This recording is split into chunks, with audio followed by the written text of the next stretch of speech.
Kaigan, nandito na naman kami, yung asawa ko. Always cooking, look at him, he always cook every day. He's not tired of cooking, okay?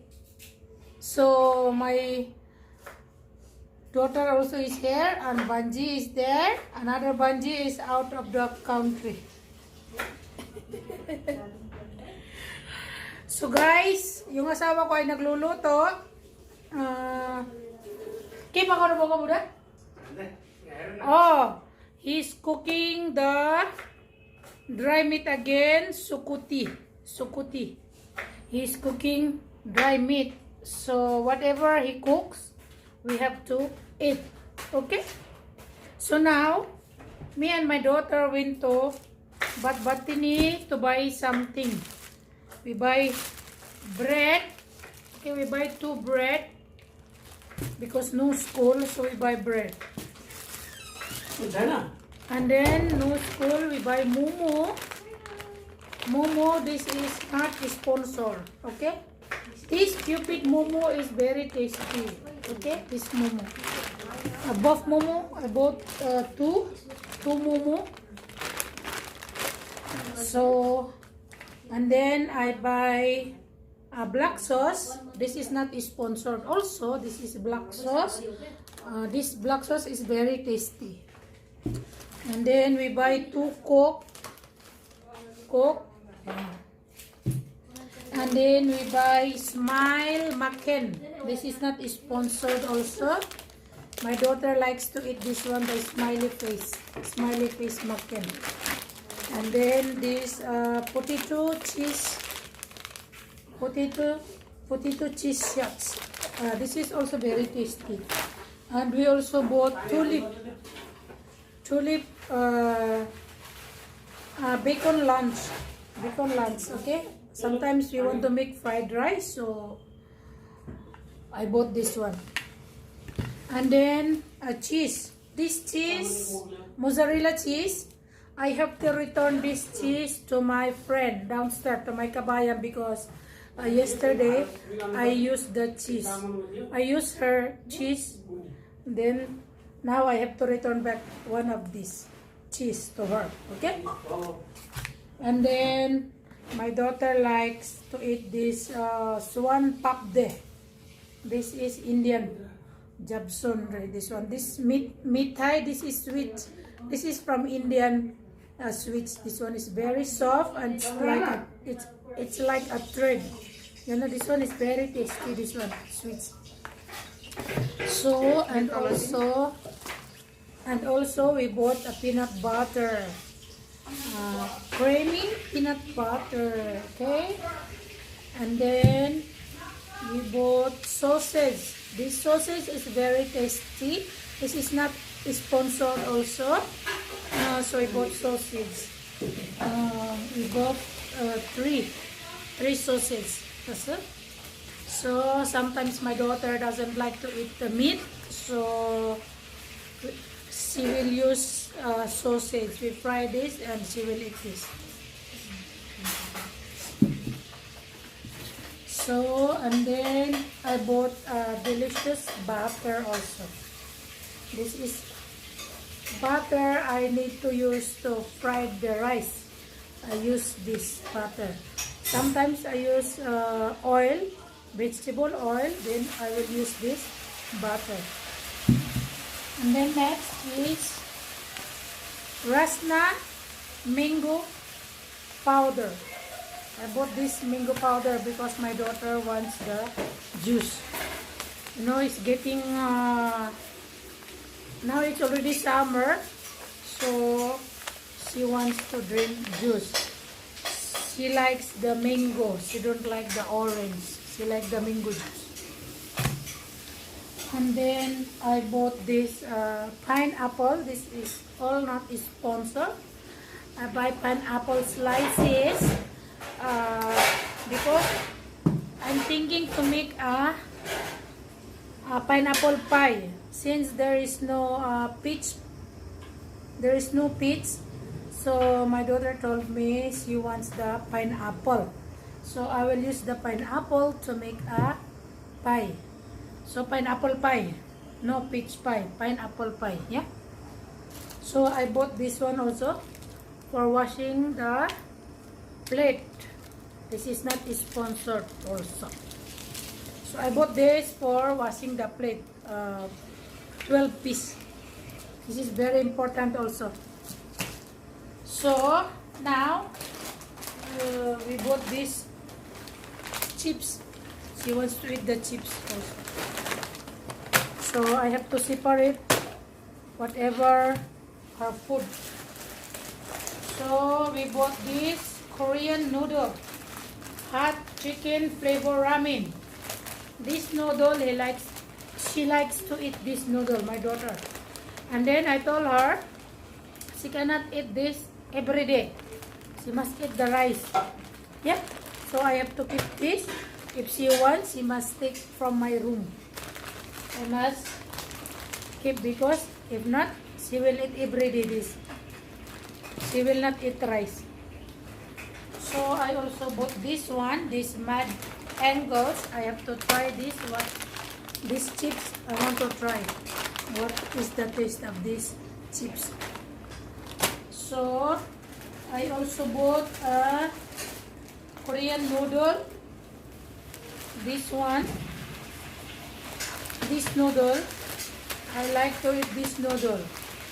Because sometimes when I have a cold, I love to eat this noodle. A little spicy. You know, this one is a little bit spicy. 4 plus 1. So this is 5 pack inside. I like to eat this one. This is very tasty. Yeah. And my husband bought this tissue paper. I think this tissue paper is for yesterday. This napkin paper is for yesterday, and then I think he forget to take out from the car. So it's too late. And then I bought this biscuit. I bought this biscuit too because I don't know, Nepal is giving, I don't know what happened. You know the situation now. There is no school again tomorrow. Starting tomorrow, there is no school. So the government is telling the people, the school, that the school should be closed because of this pandemic. So maybe let's see, 1 week there's no school. We have to wait for the government until they send the message to the school. And my husband bought he bought two sacks of rice. He likes to eat this kind of rice, guys. So I will show you what kind of rice. I need to on the light in the storeroom. So he bought this rice. Guys, we cannot see. There's no light. No need to show it. There is no light.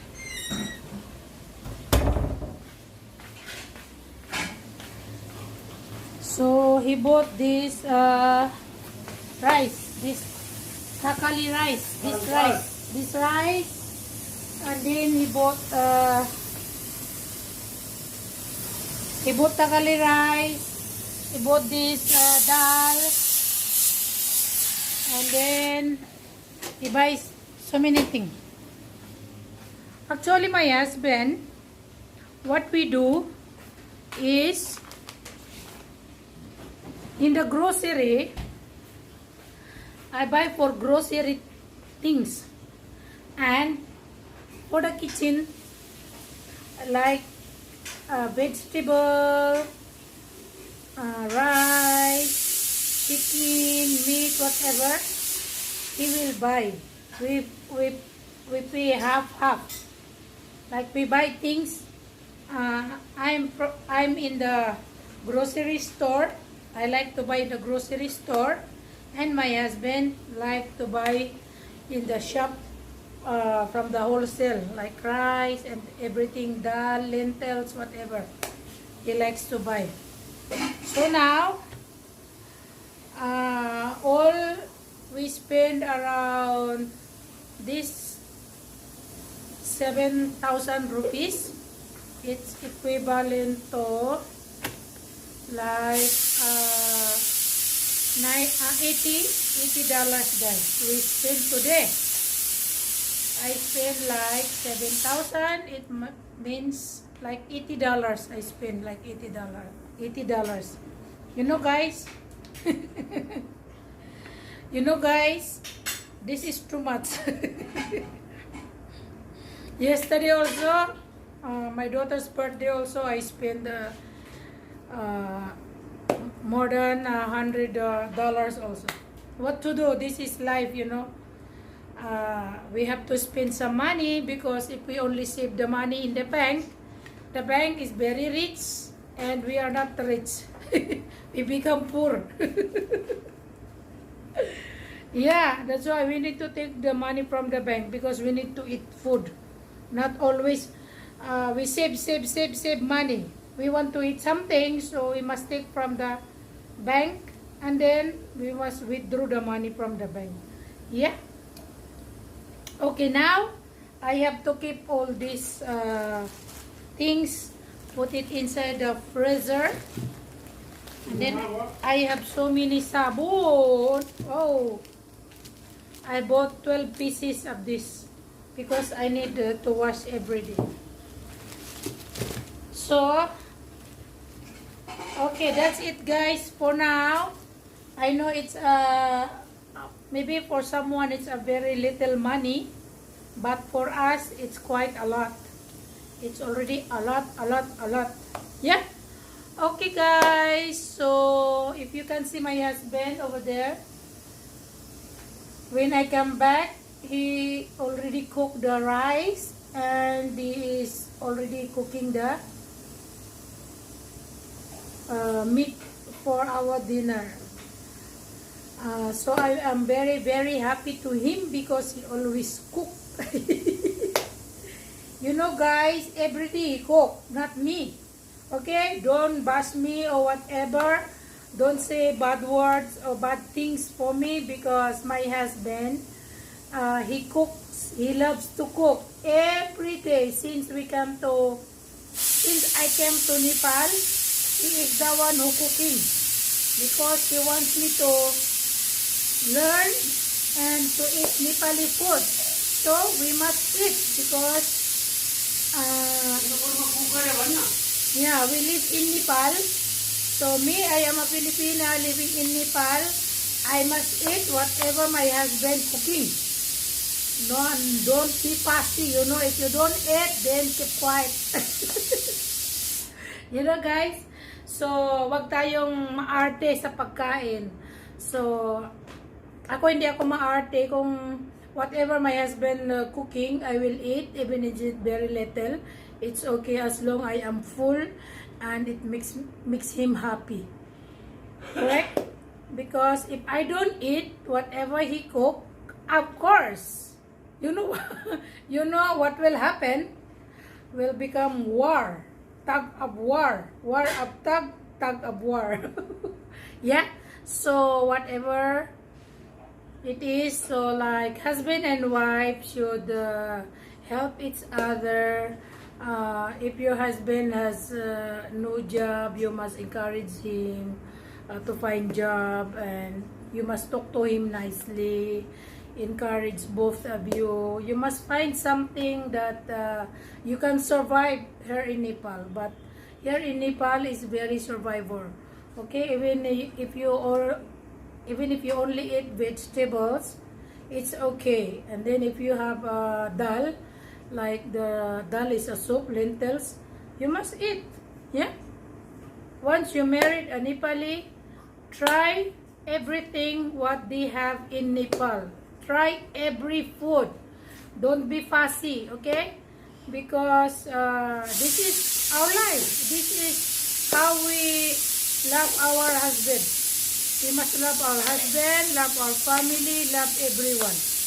here in Nepal because we choose to marry a Nepalese. So this is life. Yeah. Okay, guys. This is it for today, for tonight. Thank you so much for watching. I love you guys. I love you. I love you. I love you.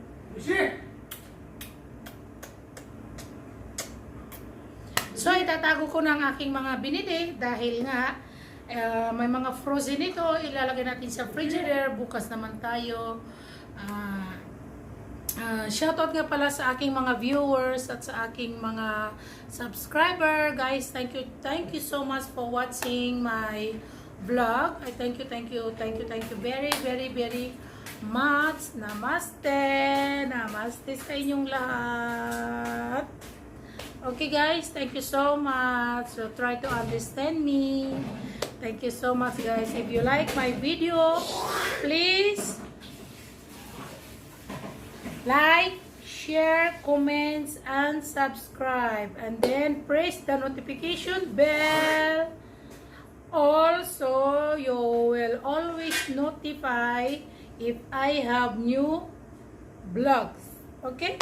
Thank you so much guys. Ta-da! Ta-da! Ta-da!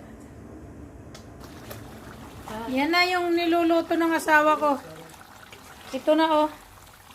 Vegetable at saka dry meat yan na. Potato mix.